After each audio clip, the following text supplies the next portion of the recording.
Wilma remains calm, not worrying about how they haven't invented Pitocin or epidurals yet. She's a cave woman. She probably has to butcher her own T-Rex if Fred wants steak for dinner. And she knows, even though he's Fred, he'll remember eventually and come back for her. At the hospital, Fred paces and waits with Barney. He's not allowed in the delivery room with Wilma. Who's going to be in the delivery room with Laurie? She closes her eyes. Yabba dabba do. Bring the notes for your final and I'll quiz you between contractions, Laurie tells Jack. He frowns, his eyes wary. He's changed his clothes and he's wearing a baseball cap, backwards, to hide his bed hair. That's a joke, Laurie says. Jack smiles. Oh, right, as if he knew that's what she meant all along, and Laurie considers saying the word dilation just to watch his face go pale. But that would be cruel, and things are crazy enough already, and this isn't the way it's supposed to be, and God damn it, Alan is her husband. He should be here instead of Jack, her house guest. Although that's probably not the best way to explain her relationship to Jack, which is only insanely complicated. And where the hell is Alan anyway? Jack takes a step closer and says very gently, Do you have everything? Jack is sometimes surprisingly wise and perceptive for a 21-year-old. Everything except my husband. I hope so, Laurie says. She packed her birthing bag weeks ago and has only repacked it 3 times. She tries Alan's cell again and leaves a message. I'm on my way to the hospital.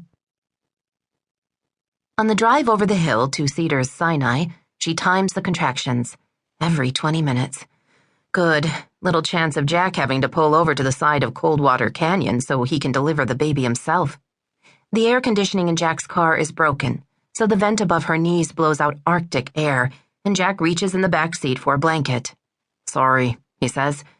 And she's not sure if he's sorry about the broken air conditioner or the fact the blanket is a tiger-striped Snuggie, but it's warm enough and keeps her knees from aching. Is there any music you want to hear? Jack asks her.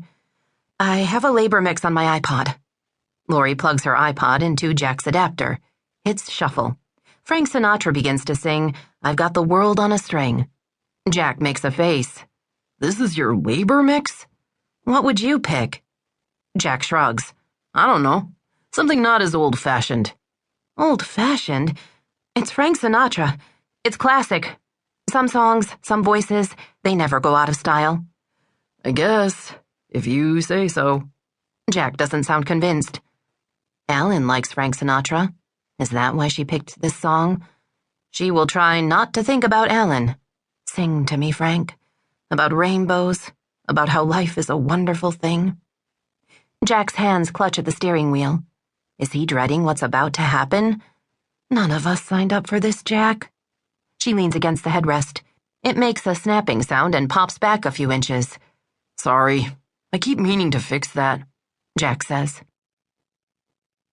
The admissions nurse is young, not much older than Jack. Her nameplate says Constance, and Laurie thinks that's a good sign. A name you'd like to see when you arrive at the hospital in labor. Nothing as upsetting as Cruella or Maleficent. Why is Laurie thinking about cartoon characters?